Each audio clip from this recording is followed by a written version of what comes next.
Mental Fascination by William Walker Atkinson. Chapter 11. An Inquiry into Certain Phenomena. And now for our public hypnotic performance. Take your seats, please. The hypnotic performance. The audience is seated, and the hypnotist appears.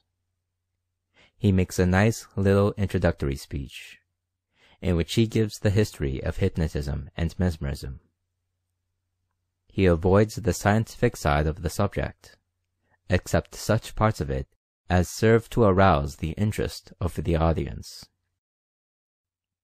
He points out to the audience that the commonly accepted opinion of the subjects being weak-willed, etc., is erroneous, and that so far from this being the fact, no one except persons having willpower and the ability to concentrate may be hypnotized. He mentions the time-worn tale that idiots and insane people, and very young children, are not amenable to hypnotic influence, and from these things he draws the moral that the ability to be hypnotized is an honor and a proof of one's strong mentality, rather than otherwise. This, of course, flatters the hyper-impressionables, who always flock to a public hypnotic performance, being drawn there by their love of the curious, and the fascination that such exhibitions seem to have for these people. The call for subjects. The hypnotist then calls for volunteer subjects. The audience does not seem to be in a hurry to respond, although some are found to be fidgeting in their chairs, and a few almost rise from their seats as if to go forward. The hypnotist encourages and commands, come on now, right up this way, come right up, etc., and the inclination to come forward grows stronger. Then a young man starts forward with a rush, and then another from the other side of the house, then maybe a third or a fourth, and then comes the grand rush. These first people to move forward are usually the paid performers who travel with the hypnotist, and their coming to the front starts up the impressionables and hyper-impressionables among the audience, and perhaps a few curiosity seekers. These paid performers act as bellwethers for the flock of human sheep. Testing and selecting subjects. The volunteer subjects, including the paid ones, are now grouped around the back of the stage in a large semicircle, and then the hypnotist proceeds to test them. He usually starts off by bidding the semicircle gaze at their hands, or upon some bright object placed in their fingers. After they have quieted down and have been rendered passive and attentive, he calls them one by one to the front and gives them a test for impressionability. He usually begins with the paid subjects, for he knows just what they will do, and their actions have a powerful impression on the others along the lines of imitative suggestion. He usually tries the falling backward and forward test, and perhaps the fastening of the hands, or some other simple muscular test. Those who respond readily to these tests are accepted and instructed to sit down again, while those who fail to respond are told that they are not needed, and resumed their places in the audience. The hypnotist must have reasonably sure things to work upon for his success upon producing a quick result, and he cannot afford to devote the time to developing subjects that the experimenter in the laboratory does. Finally, he has weeded the goats from the sheep, the former being retired to the audience, and the latter exalted to places of honor on the stage, having successfully passed their initiation and now being accepted subjects. The story of the paid subjects. Now, just a moment here about the paid subjects. Some of them are genuine hyper-impressionables, who are fascinated by the mysterious nature of the business, and flattered by the position of prominence given them in the performance, and who travel around with the hypnotist on a small salary and board paid. The horses are different kind of people. They are out for the money alone, and are generally fakirs all the way through. They have trained themselves to stand pain and to allow needles to be thrust through their cheeks and similar rough treatment to be accorded them. They learn to act out their parts with a surprising degree of ability in some cases, and many of them, in time, graduate into the cheaper grade of variety actors, and a few mount even higher up and develop genuine talent as actors. The majority of them, however, belong to the cigarette type of youth, who is out for a good time, and who is glad to play his part in the performance for his board, traveling expenses, cigarette money, a little loose change, and the cheap notoriety of public performance. Some of the more expert of them demand and receive larger salaries as they advance in the scale, and a few star performers in the business receive quite good salaries, and earn it, too. These horses often display considerable ability in the line of suggestion, and really lead the volunteer subjects through their acts, the latter obeying the line of least resistance along the general lines of imitative suggestion. These star performers among the horses are often just as expert hypnotists as their employers, and consequently much of the success of the entertainment is due to their efforts. Producing sleep. The next stage of the performance is to induce sleep in the subjects.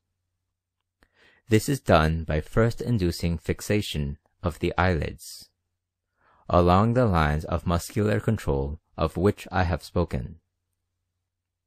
Then suggestions of sleep are given by the hypnotist, such as, "You are getting drowsy, drowsy, drowsy. Your eyelids are heavy, heavy, heavy as lead. You are falling asleep, etc." And soon the heads of the horses and the hyper-impressionables are nodding. The impressionables who are not affected by the sleep suggestions are sorted out and sent back to the audience, until there is left only the horses and hyper-impressionables, including the paid performers among the latter, as well as those who have volunteered. Then the hypnotist has obtained that what he has tried for.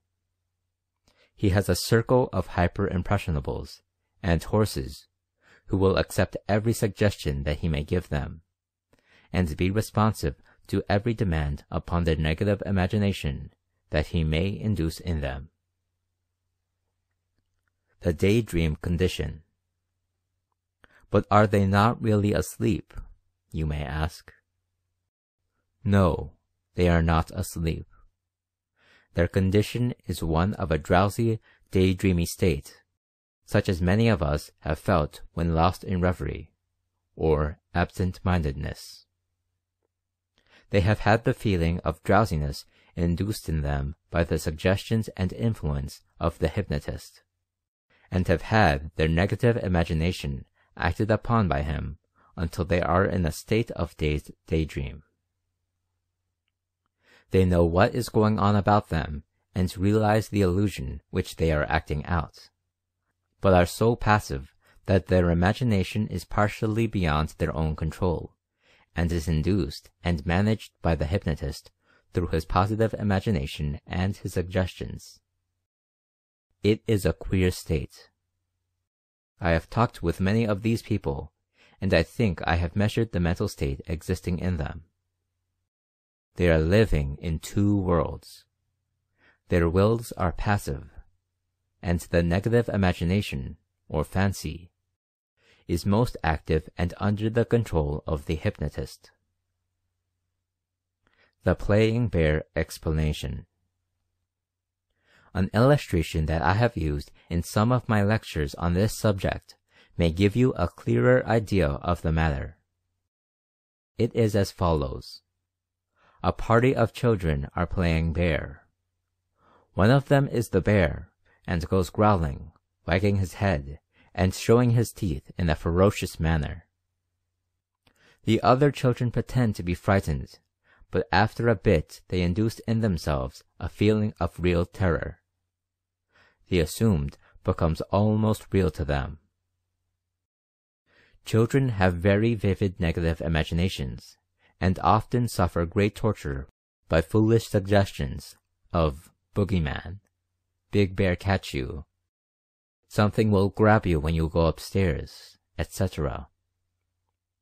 An understanding of suggestion would show the folly and criminality of such things.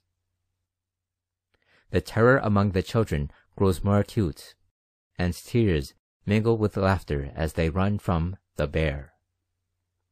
At last, one of the youngest runs with a shriek to its mother, and buries its little face in her lap, crying out, "Make him go away." "Why, that isn't a bear, Mary. That's only Johnny dressed up like one," says the mother, endeavoring to quiet the little one. "Yes, I know it is," sobs little Mary, venturing a frightened glance behind her. "But I'm scared anyhow." Well, that is the condition of the hyper-impressionable who is hypnotized. He knows it's only Johnny, but he is scared anyhow. It is not all a make-believe, as some radical iconoclastic investigators have affirmed. It's half real and half unreal. The hypnotized hyper-impressionable is not a fakir or a willful deceiver. He is a make-believe, whose illusion seems half real, or even more so, although less than half in some cases, the degree of reality varying with the degree of impressionability on the one hand, and the vividness of the negative imagination on the other. Opposing views reconciled. I have gone into this matter of the mental state of the genuine hypnotic subject rather fully, for the reason that the statements of the two schools of investigators are diametrically opposed to each other on the subject. The old school of mesmerists and hypnotists insists that the subjects are in a true sleep condition, and are absolutely oblivious to all that goes around them, outside of their illusions, that they are acting out dreams suggested to them. The new school of suggestion, on the other hand, claims that the subjects are wide awake as usual, and merely acquiesce in the suggestions made them, just as they would in any other, and are fully conscious of what they are doing, and are make-believe all the way through, from beginning to end. I think that my theory, or explanation, will supply the reconciliation, or missing link, between these two opposing views, and I believe that it will meet with the approval of many who, like myself, have had the opportunity of examining these people and getting close to the heart of the matter. It is true that many of these subjects will tell you that they were totally unconscious of what they were doing, but that is because in so doing they are carrying out the suggestions, express or implied, of the hypnotist, who tells them that they are hypnotized, and know nothing else. A funny thing about these subjects is that each one of them thinks that he is the only one who was half awake, and that all of his companions were completely under the influence. Remember now, I am not talking of trance conditions, which belong to another phase on the subject, nor am I talking about the horses on the stage, who are fakirs all the way through, although contributing much to the interest and action of the show. My description of the mental state of the subject applies only to the genuine cases of hyperimpressionability in the daydream state. The hypnotic show. I shall not take up your time and space by describing the many features of the public hypnotic performance: the barbershop scene, the balloon trip, the baseball game, the hive of bees, the school session, and the thousand of variations shown by the many hypnotic exhibitors and performers, some of whom are artists in their line, and show a wonderful ability in the direction of making their performances interesting and akin to a vaudeville show. Nearly everyone who reads these lines has seen a performance of this sort and will know to what I refer. The principle is the same in all of these acts or performances. The horses and the hyper-impressionables accept the suggestions, and the latter are also impressed by the hypnotist's positive imagination acting upon their negative imagination through mental currents by induction. But even the most startling and complicated experiments are but combinations of the experiments in induced sensation, mentioned in Chapter 9 of this book, raised to a superlative degree by means of induced imagination. The experiments I have given you, and others of the same kind, are the building blocks by which the mesmeric structures are built, the style, variety, decoration, and stability, depending upon the art of the operator or manager. There are many books on stage hypnotism that instruct the performer in constructing effective scenes. It is a matter of stage art, rather than of scientific knowledge. The successful hypnotist must be a man of strong suggestive ability, one able to focus his force in his tones, and also of strong, active, positive imagination, and thus able to form a clear, vivid mental picture of the scene he wishes to be enacted on the stage before him. By forming this mental picture, and by using his will to project and focus his meditative energy upon the subjects, he is able to induce in them the feelings and daydreams desired. His success as an entertainer, of course, requires ability as an originator of scenes, etc., which have nothing whatever to do with his ability as a hypnotist. When both qualities are combined, the man comes to the front as a financial success. While the above has dealt solely with public performances of hypnotism, still the principles called into play in the private psychological experimental work are the same. In the latter, there is no audience to be entertained, and much more time may be devoted to developing a subject and producing interesting phenomena, and the horses are eliminated. End of Chapter 11. Mental Fascination by William Walker Atkinson. The Dangers of Psychism. In the preceding chapters I have gone into the subject of the rationale of mesmerism for the purpose of pointing out to you that the phenomena of mesmerism and hypnotism is not dependent upon sleep conditions, but may be readily produced by mental fascination, pure and simple, without any attempt to bring about the sleep which is publicly associated with the phenomena.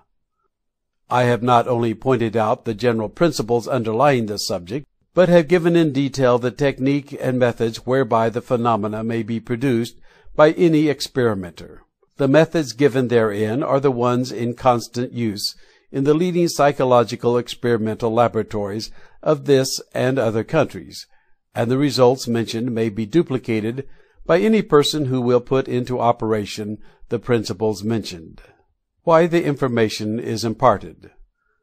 But I wish to state that my primary object in imparting the said information was not that the students of the book must necessarily undertake a series of psychological experiments, but principally that they might understand the power and force of the mental principle known as mental fascination, and see its practical operation in all of its varied phases. I wish them to know the experiments in the psychological laboratory, the performance of the public mesmerist or hypnotist, and the use of mental influence in business and everyday life that we see in operation around us on all sides and at all times, are all phases of the same underlying principle. I wish to show them the oneness in essence of all these varying phases of operation of this great mental principle. Certain phases mentioned. There is one phase of mesmeric or hypnotic phenomena, however, that I have omitted. I shall call your attention to this briefly, that you may know that I have not overlooked the same, and also that you may recognize my reasons for not going into detail regarding this class of phenomena. I allude to the so-called higher phases of mesmeric or hypnotic phenomena, the various forms of the trance condition. The abnormal conditions. This trance phenomena, whether produced by mesmeric processes or by other means, are abnormal, unhealthy, and undesirable phases of mental condition. I cannot speak too strongly against the encouragement of, and instruction in the development, I had almost said the development, of these abnormal states, either by self-practice or by means of hypnotic or mesmeric practices. It is high time that someone should call the attention of the public to the dangers of this so-called psychism. I know positively that this psychism is not the desirable thing that it is supposed to be. I know also that it is very far from true occult development. This psychism, when compared with true occultism, is but as the baleful glare of the moon, as contrasted with the bright, warm, life-giving rays of the sun. This false occultism, which is not occultism at all, but is merely psychism, has deluded many into its fold, and has led its followers onto plains which are akin to mental quagmires and swamps, following the ignis fatuus, or will-o'-the-wisp of psychism. The antiquity of the practices. Nearly all races of men have discovered that there are means possible to people whereby they may produce in themselves abnormal conditions known as the trance, and men from the dim past to the present time have seen fit to indulge in these deplorable practices. The means by which these states are obtained are various, the favorite methods being the gazing at a bright object, of fixing the gaze at the root of the nose, staring at the umbilicus, staring at a drop of ink, inhaling vapors, listening to weird music, etc., etc. Much mock occultism, which is really psychism, depends upon these methods for its results, manifestations, and phenomena. The Hindu fakirs and the Arab dervishes indulge freely in these methods, and produce results which, while highly esteemed by themselves, are viewed with disgust, horror, and repulsion by true occultists of all lands, including, of course, the real Hindu yogis, the Persian Sufis, both of which last mentioned bodies of Oriental occultists regard these practices as harmful, and the phenomena resulting therefrom as bogus and misleading. Western fallacies. And much of the latter-day Western psychism is also based upon the same practices, and brings about like results. In this connection, I would say that some of the practices adopted by some of the New Thought people belong to this class. I have seen methods advised for going into the silence, in which the student is advised to focus his gaze on the root of his nose, etc., which is the identical method used by Braid to produce hypnotic conditions, and which is also used by the Hindu fakirs to produce trance conditions. Is it not time that the truth regarding these things should be known? Low states, not high conditions. These self-induced abnormal conditions may also be produced by hypnotic methods, by leading the subject into the deeper stages, which some authorities speak of as if they were highly spiritual, but which are nothing more than the miserable, abnormal, deplorable trance conditions just referred to. These conditions may be produced by hypnotic methods simply because any mental state may be so produced, and not because of any mystic process, or knowledge, or connection.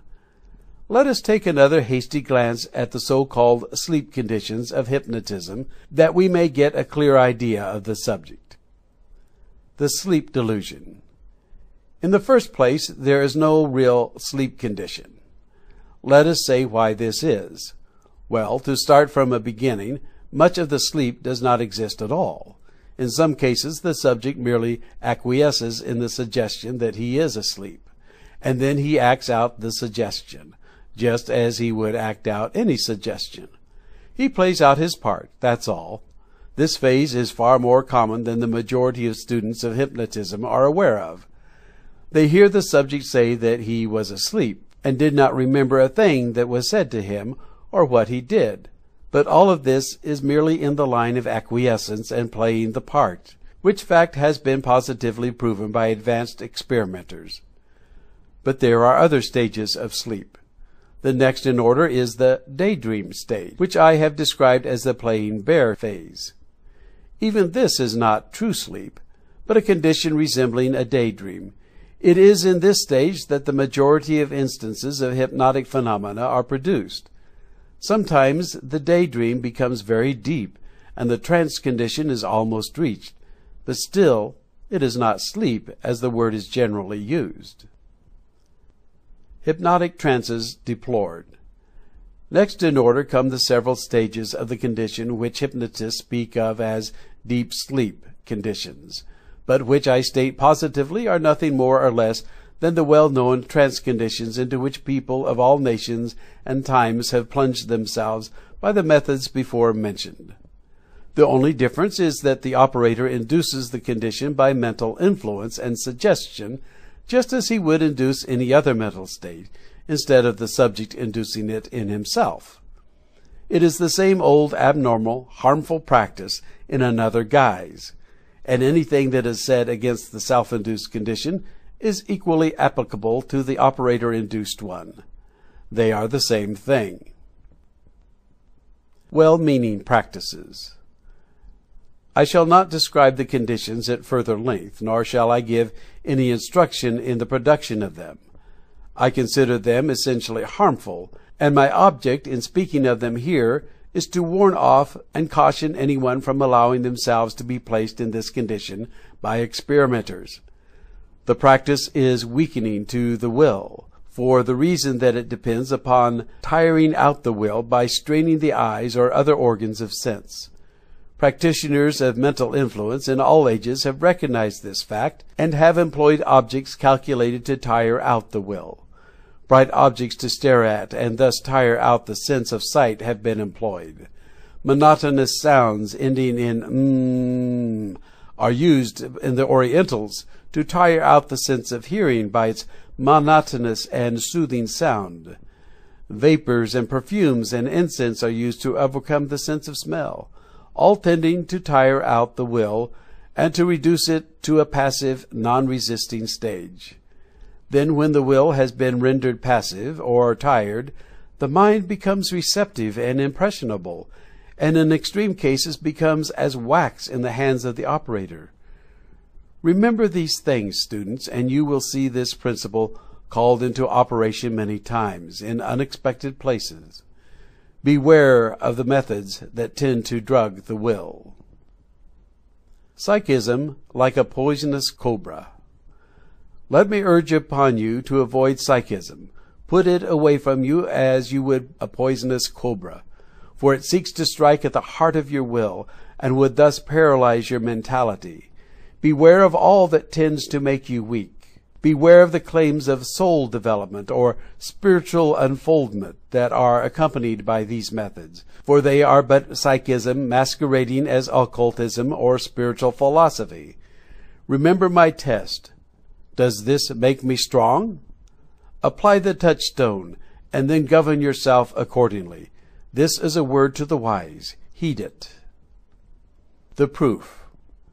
Concluding this part of the subject, I would say that if any of you are disposed to question the correctness of my above statement, then you have but to examine the types of psychics seen on all sides. Are they not all hyper-impressionable, excessively sensitive, neurotic, hysterical, passive, negative people? Do they not become as mere psychic harps upon which the passing mental breezes play, producing weird sounds?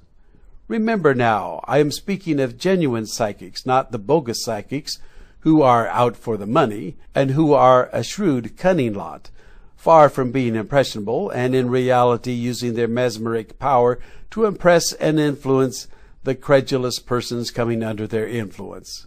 I am not alluding to these people, but to the poor, frail-willed, negative sensitives, who are as impressionable as the photographer's negative, and to whom also the development means but the bringing out of impressions from outside.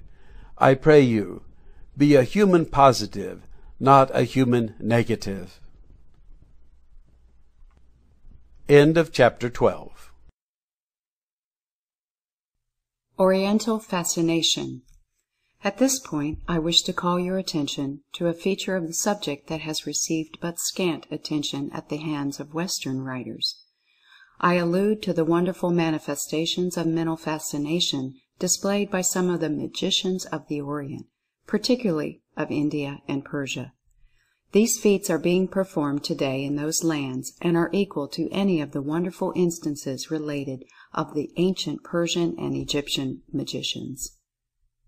Mental fascination in the East. Without going into an extended consideration of the subject in question, I will mention a few of the recorded instances of mental fascination among the Oriental people, in order to give you an idea of the degree of power possible to an adept in the practice of mental influence. One writer describes an exhibition of this kind in India, witnessed by himself. The writer was a profound skeptic, who believed that it was all hanky-panky, along the lines of sleight of hand or similar methods. That is, he so believed until he actually witnessed the demonstration. He goes on to relate that the magician was a native Hindu, of dignified and imposing appearance, surrounded by a number of assistants of his own race. The Serpent Feat. The magician seated himself on the ground, with several jars, boxes, implements, and other paraphernalia before him. He opened the séance by the production of a number of tiny snakes, which he lifted from one of the boxes, and placed on the ground before him, in full sight of the audience, after allowing the latter to examine the serpents, and thereby satisfy themselves regarding their reality. An English naturalist present identified the snakes as belonging to a well-known native variety. The magician then began a slow, mournful, droning, monotonous song, the predominant sound of which was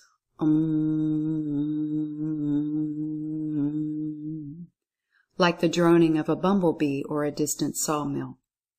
The snakes reared themselves up and moved their heads from side to side at the sound of the chant, the magician touching them softly with his wand from time to time. To the eyes of the audience, the snakes seemed to gradually grow from their original tiny proportions until finally they appeared as immense boa constrictors, which caused great alarm among the audience, both Englishmen and native. The magician bade the audience remain quiet and assured them that there was no danger. Then he reversed the process, and the snakes were seen to gradually decrease in size until they vanished from sight altogether. The Vanishing Hindu. The next act was equally as wonderful. The magician placed one of his assistants in the center of a circle described on the sand, and with appropriate gestures and ceremony went through some magical incantation. The boy was then seen to spin around faster and faster like a large top, and then began to gradually ascend in the air, still spinning around until he vanished from sight.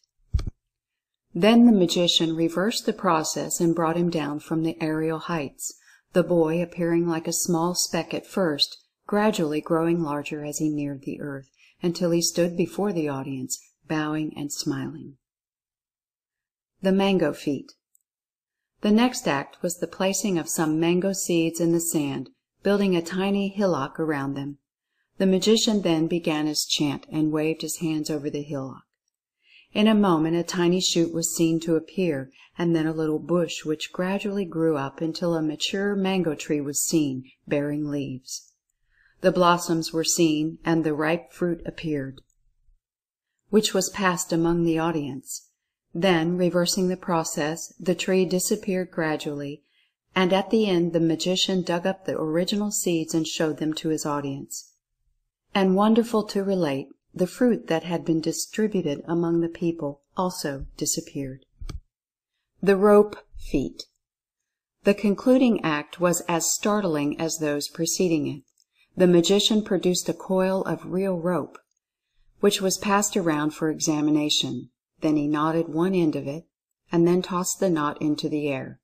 The rope rapidly uncoiled itself, and the knot was seen away up in the air, and still ascending. When the rope was completely uncoiled, and the end left dangling on the ground as if supported by some hook holding the knotted end hundreds of feet in the air, one of the assistants approached the rope and took hold of it.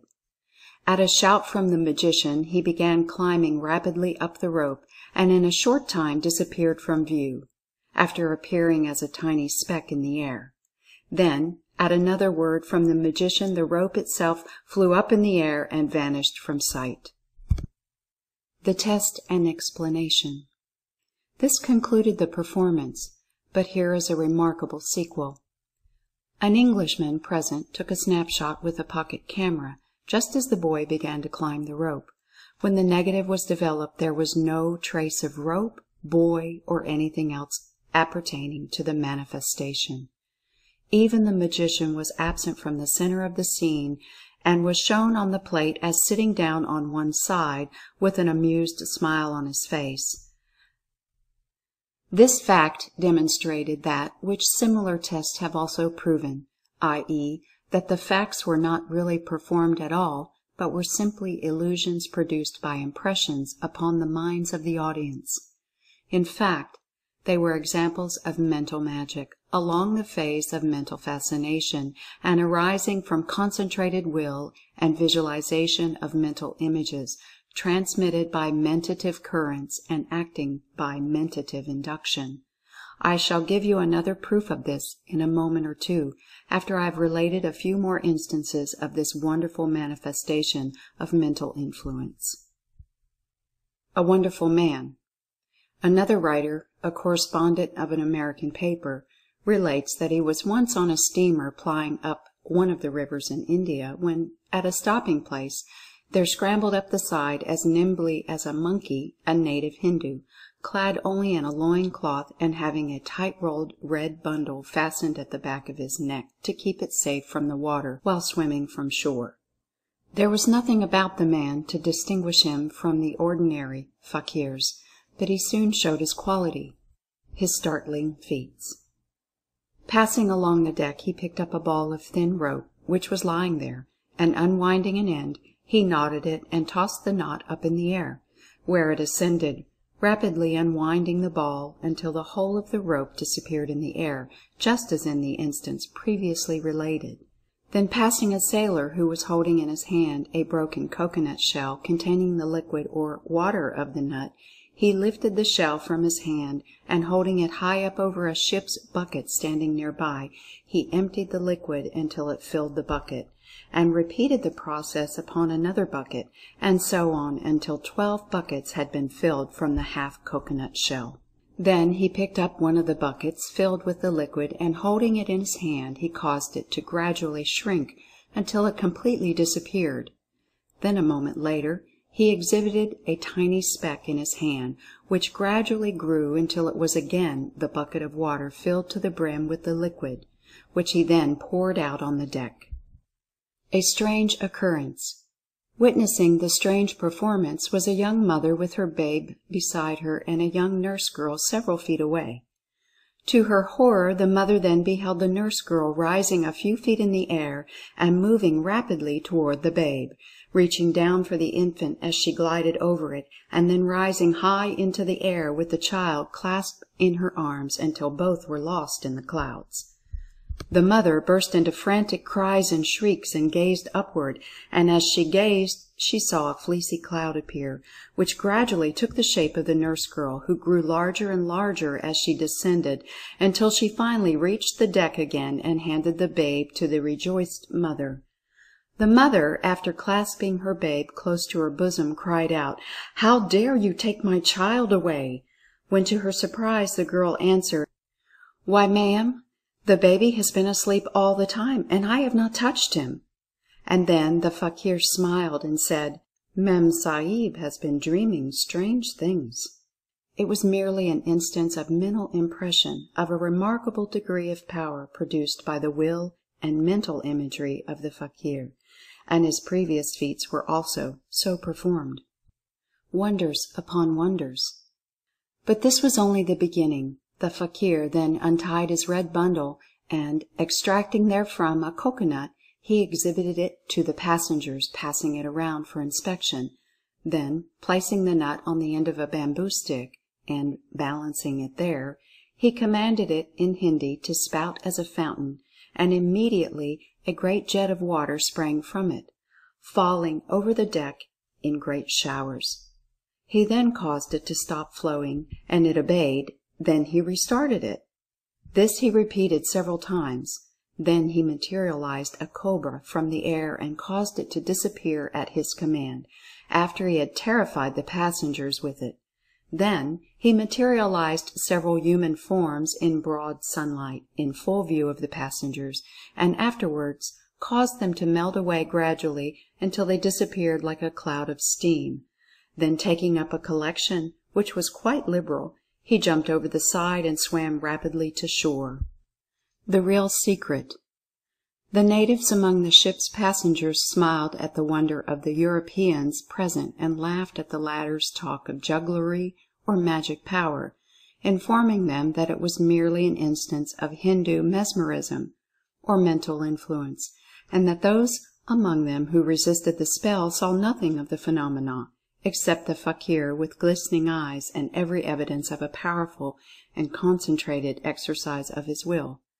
These feats are quite common in some parts of India, but they are known to be but mental illusions, for all attempts to catch the exhibition on photographic plates have failed, the plate showing nothing but the magician in a state of mental concentration.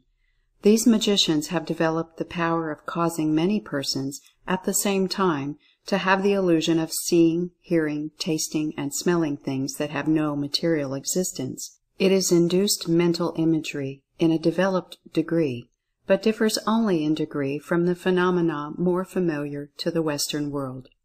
Testimony of a Hindu sage.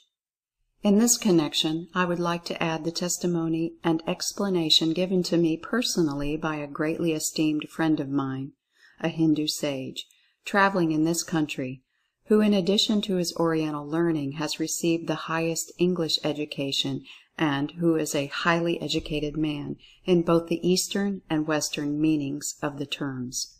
This gentleman told me that when a youth he had witnessed exhibitions of the kind just related in his native land.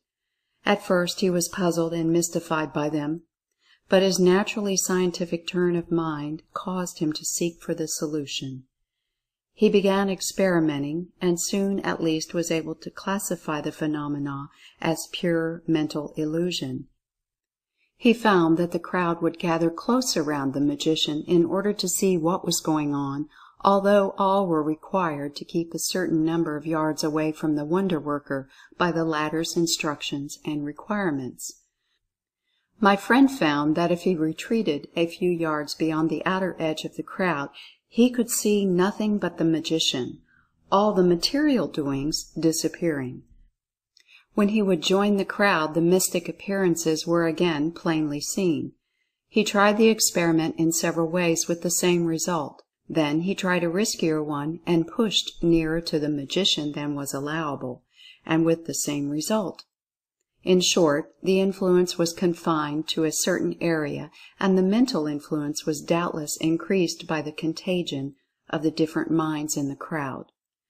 My friend tested the well-known mango feat and the rope disappearing feat, as related in these pages, in this way, and was determined that they came well under the rule of mental illusion, instead of being an occurrence defying the established laws of nature. The testimony of this gentleman corroborated the opinion that I had already formed to that effect, which opinion agrees with that of the best authorities. An erroneous Western idea. In closing this chapter, I wish to point out to the students of the work an erroneous idea that has crept into some of the Western works along the lines of hypnotism, etc., and which I shall now mention and explain. The Hindu magicians or mesmerists frequently sit in a squatting position during their enchantments, droning a monotonous, soothing chant, as has been described, and at the same time moving the body from the waist upward in a circling, twisting motion, from the hips, at the same time fixing their gaze firmly upon their audience. This motion and twisting is merely an accompaniment to the droning chant, akin to the motions of the Oriental dancers who twist their bodies in a similar manner in rhythm to the music. The motion is merely a custom among these people, and has nothing to do with the production of the phenomena, as all Hindu occultists know and will tell you. In fact, the higher magicians among the Hindus do nothing of the sort, but maintain a dignified, calm, standing position, or the firm yogi seat, in which the body is evenly and firmly poised in a position of dignified rest, the hands resting on the lap, the back of one hand in the palm of the other. A foolish idea. All native Hindus understand the above matter, but Western visitors jump at the conclusion that this gyrating circling of the body from the hips has something to do with the power manifested. And, as I have said, some of the Western works on the subject have gone into considerable detail regarding this wonderful Oriental hypnotism, which they assert is accomplished because of this twisting of the body. They might just as well point out some physical trick of motion of each leading Western hypnotist and assert that the motion was the secret of his power. I do not think that further comment is necessary in this case. The motions and attitudes, etc., are merely part of the setting of the piece, or possibly bits of stage business designed to heighten the impression of mystery. That's all. Oriental methods of developing power. I've been informed by an authority whose word is entitled to the greatest respect, and who has spent many years in India and other Oriental countries, that the following method is used by these Oriental magicians in developing within themselves the power to create these strong mental images in the minds of those witnessing their performances. The magician starts when a youth and practices mental imagery in his own mind. This process is akin to visualization, as mentioned by me in my work on mental magic. The magician at first uses his will in an endeavor to form a clear and distinct mental image of some familiar object, a rose, for instance. He practices until he is able to actually see the thing before him in his mind's eye, just as certain eminent painters have acquired the faculty of visualizing the faces of persons they meet, so that they can reproduce them on canvas without further sittings. Superlative sense induction attained. Then the magician experiments upon larger objects, and then upon groups of objects, and so on to more complex pictures. After years of constant experimentation and practice, a few of those undertaking the work find themselves able to picture any of the scenes described in this chapter as feats. That is, they are able to clearly picture them in their own minds. And this being accomplished, the magician is able, by his highly developed, concentrated will, to project the mental image into the mind of those around him. It is the sense induction, described by me in this work, only raised to a much higher degree of manifestation. Oriental versus Occidental. The people of the West will not devote the time and attention to the cultivation of such faculties, while the Oriental will willingly give up half of his life for the attainment. But on the other hand, the Western man will devote his time to the acquirement of willpower and concentration in the direction of becoming a ruler of men and a general of finance. Each to his taste and temperament, and neither would trade places or power with the other. They are both dealing with the same force, however, as little as they realize it. End of Chapter 13.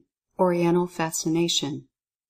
Mental Fascination by William Walker Atkinson. Chapter 14.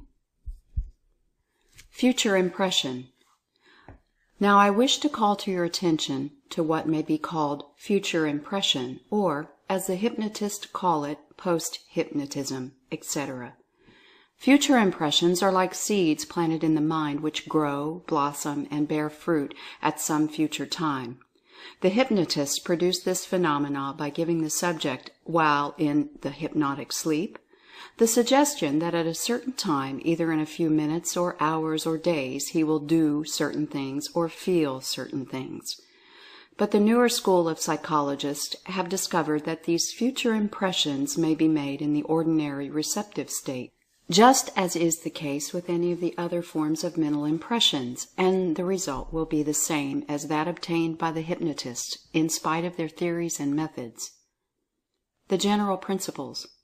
I do not propose going into detail regarding this class of phenomena, because all that is necessary to be said can be comprised in the following two statements. 1. That, generally speaking, all the phenomena of the ordinary immediate mental impression may be produced as future impression, and 2. That all the phenomena of future impression produced by the operator on the subject may be likewise produced by auto-impression of the subject, that is, by the subject inducing impressions in himself. How future impressions are given. In the first of the above stated principles, the subject is merely told that you will do so and so at such and such a time, instead of do so and so now. For instance, instead of telling the impressionable that the chair is burning him now, you may tell him that in 2 minutes he will feel the chair burning him. The result will be similar in both cases. Apply the same principle to any of the mesmeric phenomena mentioned in previous chapters, and the result will be similar. The force of the impression, the degree of impressionability, etc., will play the same part in both immediate impression and future impression. This principle is called into operation by suggestionists in treating for habits, the suggestions being given along the lines of every time you pick up a cigar you will feel nauseated and will think of a disgusting bar-room spittoon, etc., etc. It is always a case of you will in future impression. Instances from everyday life.